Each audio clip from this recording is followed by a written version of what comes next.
আহারে নবীর মতো দেখতে ইমাম হাসান, নবীর মতো দেখতে ইমাম হোসেন, যাহাকে দেখলে পরে নবীকে দেখার স্বাদ মিটে যাইতো।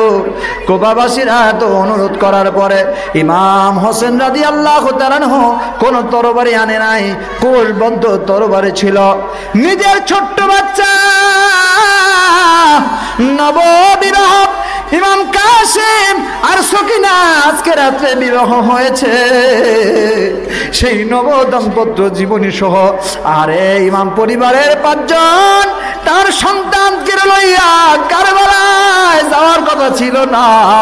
যখন কুবার উদ্দেশ্যে যায়, যেমনি ইমাম সাহেবের বুঝতার বাকি নাই, এখন থেকে আরো বহু বছর পূর্বে নানাজান বলেছিল, হোসেন রে এমন একটা স্থানে তুমি পৌঁছে দেবা যে স্থান থেকে হায় হোসেন হায় হায় রব এরকম শব্দ শুনতে পারবা।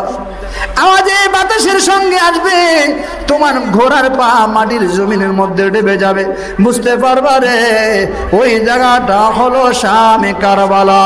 জোরে বলেন না আল্লাহু আকবার। কারবালায় যাইতে পারলাম না আমি, যাইতে পারলাম না, কারবালায় যাইতে পারলাম না রে আমরা, যাইতে পারলাম না। আমি অসহায় এত দূরে রই, দূর থেকে সালাম জানাই আমরা, যাইতে পারলাম না। বলেন না সবাই, কারবালায় যাইতে আরে আমরা যাইতে পারলাম না, কারবালায় যাইতে পারলাম না রে আমরা, যাইতে পার। ইমাম হোসেন বুঝতে বাকি রইল না, এটাই হলো কারবালা। যেহেতু ঘুরিয়ে পেছিয়ে আমাকে এই জায়গার মধ্যে আসন করা হয়েছে, ও সঙ্গীরা সাথীরা, আমি আমার মন থেকে তোমাদের প্রতি দাবি দেওয়া ছেড়ে দিলাম। তোমরা রাতের আধারে যে যেখান থেকে পারো, যে যেভাবে পারো, বাড়ির দিকে পিছন দিকে ফিরত দিয়ে চলে যাও। কারবালার মুহররম মাস এমনিতে সম্মানী, কারণ হলো এই মুহররম মাসে ইতিহাসে বড় বড় ঘটনা ঘটে গেছেন। আল্লাহু আকবার বলেন। মুহররম মাসে হযরত নূহ আলাইহিস সালামের ওই নৌকা আল্লাহ রাব্বুল আলামিন ভাষায় দিয়েছে জমিনের উপরে। জোরে বলা যাবে কি আল্লাহু আকবার। 40 দিন প্লাবনের পর আল্লাহ রাব্বুল আলামিন মুহররম মাসে এই ঝড়টাকে প্লাবনকে থামিয়ে দিয়েছিলেন। সুবহানাল্লাহ বলেন।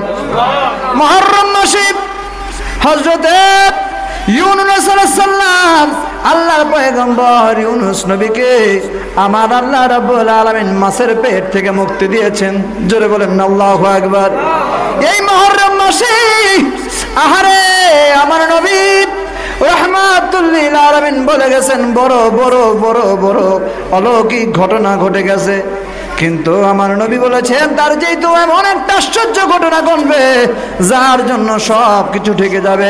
1450 বছর পরে দেখা গেল রে আজকে সমস্ত ঘটনা বাদ দিয়া, ইব্রাহিম খলিলুল্লাহর সেই আগুনে প্রজ্বলিত বাদ দিয়া সর্বশেষ যে অলৌকিক ঘটনা ঘটে গেল রে, সেটা হলো আমার নবীর দৈহিত্র ইমাম হোসেন রাদিয়াল্লাহু তাআলা আনহুকে এই মুহররম মাসের 10 তারিখে নির্মমভাবে শাহাদাত করে দেওয়া হলো। যার চাইতে অলৌকিক, যার চাইতে নির্লজ্জ, যার চাইতে বড় হত্যা পৃথিবীর বুকে আর কোনোদিন হয় না, আর হবে না। জোরে বলেন না আল্লাহু আকবার। এত দাম মুহররমের মাস, কিন্তু এই মুহররম মাসে আহারে নবীর পরিবারকে নির্মমভাবে পানি না দিয়ে, কষ্ট দিয়ে দিয়ে, কষ্ট দিয়ে দিয়ে, একটা নয়, দুইটা নয়, 3 দিন 3 রাত অনাহারে রেখেছিল ভগবান। যদি প্রথম থেকে বলতে যাই কারবালার ঘটনা বড় লম্বা সময় লেগে যাবে। আমি আপনাদেরকে মূল আলোচনা তুলে ধরব। 8ই মুহররম রাত পানি মশাল সব কিছু বন্ধ, ইমাম পরিবারে কোনো কিছু তারা দেয় না। আহারে ইমাম সাহেব বলতেছিল, রে তোমাদেরকে আমি আমার নিজ দায়িত্ব থেকে বলতেছি, তোমরা আমার সঙ্গে 23 দিন লম্বা সফর করেছিল। উদ্দেশ্য ছিল কুফাবাসীকে বাঁচানোর জন্য। কুফাবাসীরা আমাকে শত শত চিঠি দিয়েছিল। এই যে দেখো আমার হাতে চিঠি, এই চিঠি আমি ইয়াজিদকে দেখাইছিলাম। ইবনে জিয়াদের যারা প্রতিনিধি ছিল তাদেরকেও দেখানো হয়েছে। তারা একটা কথাই বলেছে, এই চিঠি আমরা মানি না, মানব না।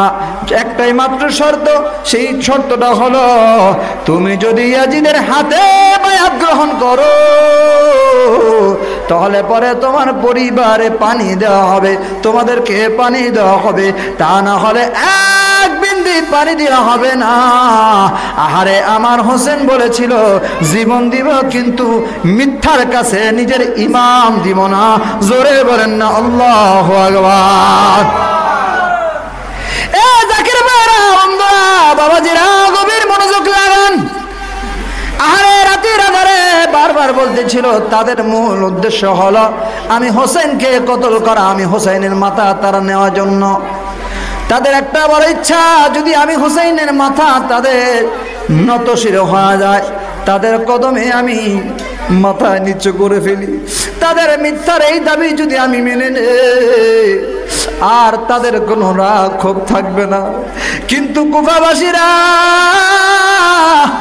তারা তো আমার একটা নয়, দুইটা নয়, কোন কোন জায়গায় রয়েছে 1200 চিঠি, আবার কোন কোন জায়গায় রয়েছে 20,000 চিঠি। আল্লাহু আকবার বলেন। আরে একটা দুইটা নয়, 20,000 চিঠি পাঠাইলো। শুধুমাত্র একটা কথা, ইমাম হোসেন রে, আমরা ইয়াজিদকে খলিফা মানি না, আমরা আপনাকে খলিফা দেখতে চাই।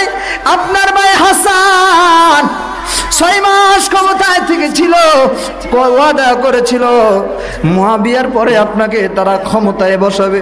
আজকে ইয়াজিদের ক্ষমতা আমরা মানি না, আমরা চাই হুসাইন আপনাকে। আপনার জন্য আমরা পাগল, আপনার জন্য আমরা মাতোয়ারা।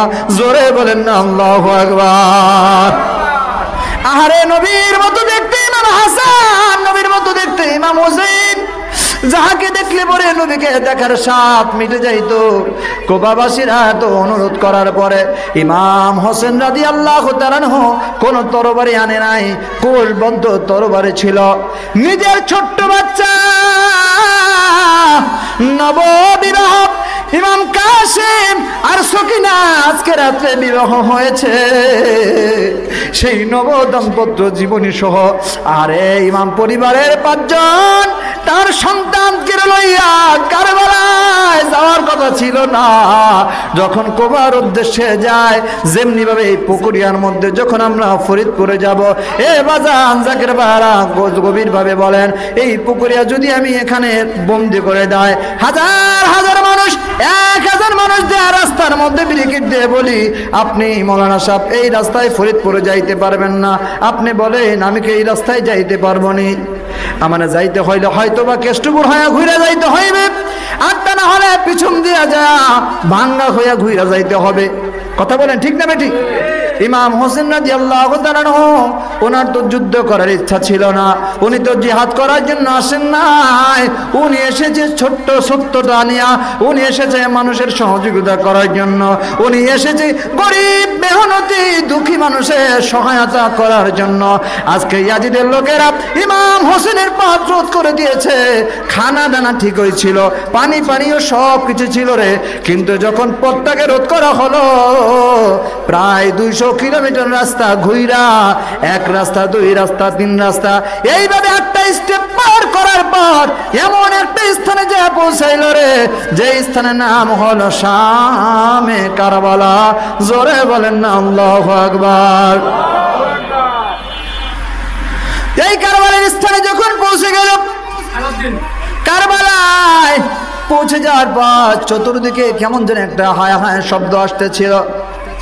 ইমাম সাহেবের বুঝতে বাকি নাই, এখন থেকে আরো বহু বছর পূর্বে নানাজান বলেছিল, হোসেন রে এমন একটা স্থানে তুমি পৌঁছে দেবা যে স্থান থেকে হায় হোসেন হায় হায় রব, এরকম শব্দ শুনতে পারবা।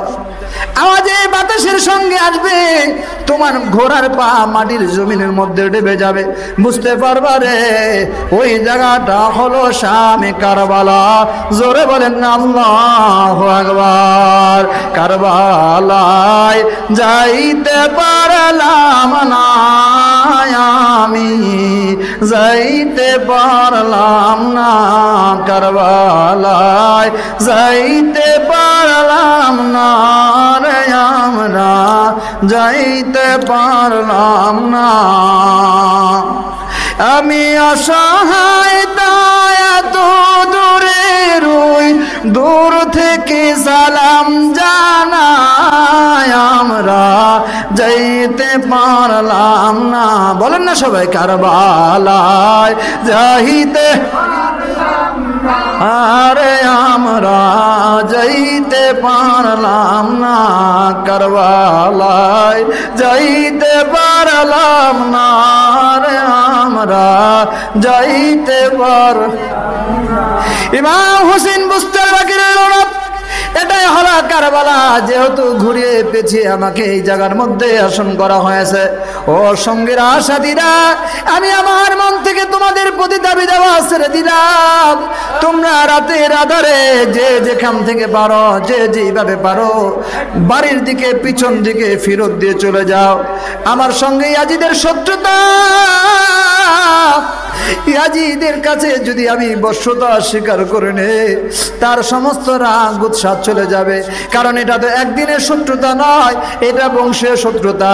ও আমার জাকির ভাইরা, মুমিন মুসলমান ভাইরা, দিলের কানটা লাগায় শোনেন। সেদিন প্রত্যেকটা ইমাম পরিবারের সৈনিক একটা কথা বলতেছিল, ওরে হুসাইন, আমার নবী রাহমাতুল্লিল আলামিন যখন দুনিয়া থেকে পর্দা নেবেন, আপনাকে আর হোসেন হাসানকে আমাদের কাছে রাইখা গেছিল।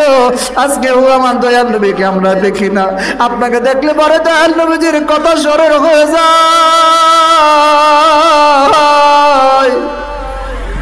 আজকে আপনাকে আমরা ঘোর বিপদের মধ্যে রাখিয়া চলে যাব রে। কালকে আমাদের ময়দানে যখন আল্লাহ নবী রাহমাতুল্লিল আলামিনের সামনে আমরা দাঁড়াবো, আমার নবী যদি বলে আমার হোসেনকে তোমরা বিপদের মধ্যে রাখিয়া চইলা গিয়েছিলা কেন, আমার হোসেন কেন তোমাদের আগে শহীদ হইল, আমরা কিভাবে মুখ দেখাইব? আরে ওই বুঝি রে যাই রে সোনা, কারবালার ওই মাতম জারি। বলেন না, ওই বুঝি রে যাই রে সোনা, কারবালার ওই মাতম জারি। কান্দে হুসাইন বিনয় করি, শিশু আসগরের লাগবুকে ধরি, ওরা এক ফোঁটা পানি দিল না রে, বুকেতে তীর দিল মারি। এক এক করি সমস্ত সৈনিকেরা, সাহাবারা, নবীর আহলে বায়তেরা, সদস্য বন্ধুরা সবাই বলতেছে, হোসেন রে মরলে আপনার কদমে মরবো, যদি বাঁচতে হয় আপনার কদমে গাজী হয়ে বাঁচবো। আল্লাহু আকবার বলেন। যদি ইমাম সাহেবের পক্ষ থেকে, বিশ্ব জাকের মঞ্জিল পাক দরবার শরীফ থেকে আখির মুজাদ্দিদ বিশ্ব ওলি খাজা বাবা ফরিদপুরি কেবলাজান হুজুরের স্থলাভিষিক্ত আলহাজ হযরত খাজা মিয়া বাজার মুজাদ্দিদ সাহেবের পক্ষ থেকে, খাজা বরকত মিয়া মুজাদ্দিদ সাহেবের তত্ত্বাবধানে ইমাম সাহেবের পক্ষে, ইমাম হোসেনের পক্ষে আমাদের ডাক আসে জীবনের শেষ রক্ত দেওয়ার জন্য, জীবনের শেষ নিঃশ্বাস ত্যাগ করার জন্য। আপনারা কারা কারা রক্ত দিতে রাজি আছেন? হাত তুলে দেখায় দেন। নারায়ে তাকবীর, নারায়ে তাকবীর, নারায়ে রিসালাহ। কষ্ট হচ্ছে আপনাদের? গরম বেশি মনে হচ্ছে? চিন্তা করে একটু ওই অনুভূতিটা চিন্তা করেন বাজান। 23 দিন পর্যন্ত কঠোর পরিশ্রমের পর খানা পিনা শেষ, পানি শেষ, বুকের দুধ পর্যন্ত শুকায় গেছে। শিশু আলী আসগর বুকের দুধ খাবে, শুকায় গেছে। সর্বশেষ যখন আমার ভাইরা শিশু আলী আসগরকে নিয়ে চলে গেল, এ ইয়াজিদি বাহিনীরা তোমরা আমার দিকে তাকাও, আমার হাতে কোনো অস্ত্র নাই, আমার হাতে নিরস্ত্র শিশু আলী আসগর। আজকে 3 দিন যাবত তোমরা আমাদের পানি বন্ধ করে রেখে দিয়েছো। কেন? কি শত্রুতা? আমাদেরকে দাওয়াত করে আনা হয়েছে, কেন তোমরা আমাদের সাথে এরকম খারাপ আচরণ করতেছো? আমরা তো ক্ষমতার লোভে আসি নাই। এই যে দেখো তোমাদের এলাকার বড় বড় লিডার, বড় বড় মাতবার, তাদের সিগনেচার, তারা আমাদের দাওয়াত করেছে। এই জন্য কবি আফসোস করে বলতেছিলেন, হুসাইন রাদিয়াল্লাহু তাআলা মনের কথাটা এইভাবে গজলে বলেছেন, মুঝে কুফা ওয়ালো मुसाफिर न समझो, मैं आया नहीं हूँ, बुलाया गया हूँ, कि मैं क्या बना कर सताया गया हूँ, कि मैं माँ बना कर सताया गया हूँ, मैं मुर्दा नहीं हूँ, जिलाया गया हूँ, खुदा जान कैसे है ये मेज़बानी, 72 प्यासों कहे बंद पानी। 72 সৈন্যদের পানি বন্ধ করে তোমরা কেমন মেহমানদারি করতেছো? কেন তোমরা এত কষ্ট দিতেছো? এই যে দেখো আমার হাতে নিষ্পাপ শিশু আলী আসগর। যদি তোমাদের বিশ্বাস না হয়, যদি তোমরা এত বিশ্বাস না হয়, আমি আলী আসগর আমার সন্তানকে তোমাদের কোলে তুলে নাও। যে পারো এই নিষ্পাপ শিশু আলী আসগরকে 1 ফোঁটা পানি দিয়া শিশুর প্রাণ বাঁচাও। জোরে বলেন না আল্লাহু আকবার। আজকে আমরা নবীর আলাবাতের আলোচনা করতে গেলে, ইমাম সাহেবের মহব্বতের কথা বলতে গেলে, কারবালার আলোচনা করতে বলে আহারে আমাদেরকে বেদাতি বলে গালি দেয়। অথচ আমার নবী বলেছেন, আল হাসান ওয়াল হুসাইন সাইয়্যিদা শাবাবিল জান্নাহ। সুবহানাল্লাহ বলেন না? আমার নবী বলেছেন, ইমাম হাসান ইমাম হুসাইন দুইজন সাইয়্যিদা আহলাল জান্নাহ, সাইয়্যিদা শাবাবিল জান্নাহ, এরা হলো জান্নাতি যুবকদের সরদার। জোরে বলা যাবে কি আল্লাহু আকবার? যুবকদের সরদার যারা, তাদেরকে এত কষ্ট দিল, নির্মম ভাবে কষ্ট দিল। আপনারা বলেন, আজকে আমরা যদি হুসাইন রাদিয়াল্লাহু তাআলা আনহুর পক্ষে কথা বলি, ইমাম হাসান রাদিয়াল্লাহু তাআলা আনহুর পক্ষে কথা বলি, এই জন্য যদি আমাদেরকে বেদাতি বলে, এই জন্য যদি আমাদেরকে শিয়া বলে, আমরা কি হুসাইনের মহব্বত ছেড়ে দিব? হুসাইনের ভালোবাসার কথা ছেড়ে দিব? হুসাইনের মহব্বতের কথা বলবো না? জোরে বলেন, বলবো কি বলবো না?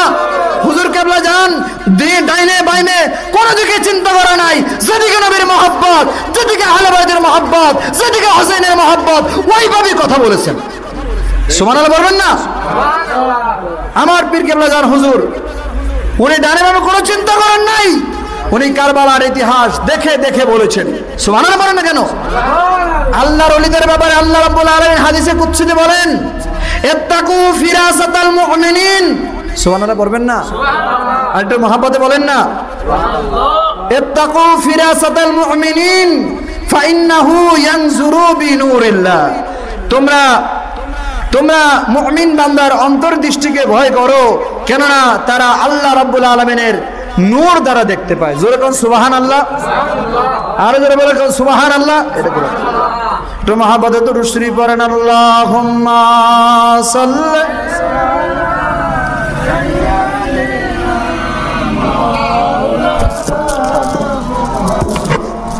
وعلى آل سيدنا مولانا محمد اللهم صل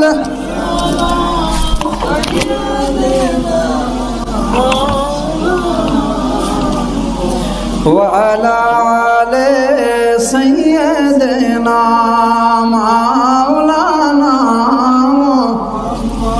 প্রিয় জাকির ভাই আমার, দিলের কানটা লাগে শুনেন, কি প্রখর অতীত আমার ভাইরা তীব্র গরম ছিল। তৃষ্ণাক্ত বাচ্চা শিশু আলী আসগরকে বলল, তোমাদের শত্রুতা আমার সাথে, আমি যদি দুনিয়াতে না থাকি তাহলে পরে তুমি মসনদ চলাইতে পারবা, তোমার কোনো প্রতিযোগী থাকবে না। কিন্তু আমি তো আমার নানাজির কাছে ওয়াদাবদ্ধ, আমি কুফাবাসীর কাছে ওয়াদাবদ্ধ, আমি আমার ভাই হাসানের কাছে ওয়াদাবদ্ধ। সত্য কখনো মিথ্যার কাছে পরাজিত হবে না। প্রয়োজনে জীবন দিব কিন্তু ঈমান দিব না। জোরে বলেন আল্লাহু আকবার। জীবন দিতে রাজি কিন্তু তোমাকে আমি খলিফা হিসেবে মানতে রাজি না।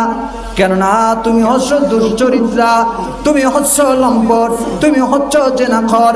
বিভিন্ন জন মানুষ তোমাকে ভয় পাইতে পারে কিন্তু আমি তোমাকে ভয় পাই না, কারণ আমি সত্যের পথে আছি।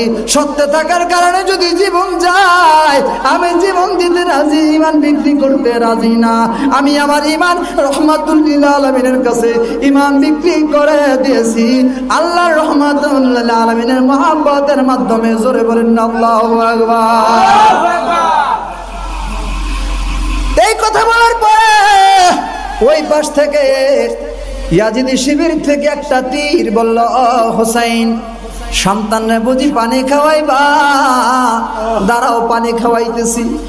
তীরের মাথায় বিষ মাখা একটা তীর একবারে লক্ষ্য করি ইমাম সাহেবের মাথা বরাবর মেরেছে। আহারে, ইমাম সাহেবের মাথায় না লাগিয়া লক্ষ্য স্থির ভুল হইয়া সরাসরি ইমাম সাহেবের কোলে যে সন্তান আলী আসগরের বুকের ভিতরে তীর ঢুকে গেছে। আল্লাহু আকবার। কাঁদে হুসাইন বিনয় করে, শিশু আলী আসগর লাল বুকে ধরি, এক ফোঁটা পানি দিল না রে, বুকেতে তীর দিল মারি। আরে ওই বসিরে যাই রে সোনা, কারবালার ওই মাতম জারি। শিশু আমার জবান বন্ধ হয়ে গেল, জায়গায় শহীদ হয়ে গেল। শিশুর বুক থেকে যখন তীরটা বের করা হলো, ছোট্ট কলিজা, নরম মতি কোমল, আহারে কলিজা বের হয়ে যায়। আমার বারা সারা বানুর কাছে কাঁদতে কাঁদতে এসেছে, বিবি দেখো রে দেখো, জীবনের শেষ পানি খাওয়াই নিয়ে এসছি, আর কোনদিন তোমার সন্তান পানির তৃষ্ণায় কাঁদবে না, কাঁদবে না। জোরে বলেন আল্লাহু আকবার। ও রব্বুল আলামিন, আপনি সাক্ষী থাকেন, রহমাতুল লিল আলামিন আপনিও সাক্ষী হয়ে যান। ইজিদ শিবির থেকে প্রথমে তারা আঘাত করেছে, আমরা আঘাত করি নাই। এ আমার সৈন্যরা, সাথীরা, তোমরা প্রস্তুত হয়ে যাও। দেখো দেখো দেখো, ওরা প্রথমে আমাদেরকে আঘাত করেছে। আঘাতের প্রতিহত করা এটা আমাদের জন্য ফরজ। নবী শিক্ষা দিয়েছে মুসলমান কোনোদিন আগে আঘাত করে না। সুবহানাল্লাহ বলেন না? কিন্তু মুসলমান প্রতিহত করতে পারে। তৈরি হয়ে যাও। আব্বাস সালামদারের হাতে পতাকার দায়িত্ব দেওয়া হলো। এক এক করে লম্বা আলোচনা, সংক্ষিপ্ত পরিসরে মূল বিষয়টা আপনাদেরকে আমি শোনায় দেই। এক এক করে নবীর আহলে বায়াত ইমাম পরিবারের এক একজন করে শহীদ হয়ে যাচ্ছে। কাসিম বলতেছি, চাচা যান, আব্বা যান, বিদায় দেন, বিদায় দেন, আমি যাব রে। জীবনের শেষ রক্ত দিয়ে আমি যুদ্ধ করব। সুবহানাল্লাহ বলেন না? সত্যের জন্য লড়ব, জীবন দিব, কিন্তু ঈমান বিক্রি করে দিব না। নববিবাহ হাতের মধ্যে এখনো আহারে মেহেদি লেগে আছে, নববিবাহ এখনো হাতের মধ্যে রং লেগে আছে। পিছন দিকে বিবি ডাক দেয়, ওরে কাসেম, প্রাণের স্বামী গো একটু দাঁড়ান, জীবনের শেষ দেখা দেই কালো। এই দেখার পরে আর কোনদিন হয়তো আপনার সঙ্গে আমার দেখা হবে না। কাসেম ডাকদা বলে, সকিনা আমার মায়া বাড়ায় না, আমি যদি তোমার মায়ার মধ্যে পড়ে যাই ঈমানের খাতায় আমি দুর্বল হয়ে যাব। বিদায় দে, বিদায় দে, দেখা হবে কিয়ামতের ময়দানে জান্নাতে। আল্লাহু আকবার বলেন। কাসেমকে বললেন, স্বামী রে, শেষবারের মতো আমার আপনার চেহারা খানা দেখায় দেন, আমার দিকে আপনি তাকাবেন না, আপনার চেহারা আমার দেখায় দেন। ইমাম কাসেমের দিকে তাকায় বলে, আল্লাহ আমার স্বামী যুদ্ধে যাচ্ছে, শহীদের কাতায় তুমি রেখে দিও, উনি তো শহীদ হবে গো আল্লাহ, আমার শহীদের স্ত্রী হিসাবে তুমি দয়া করে কবুল করে নাও।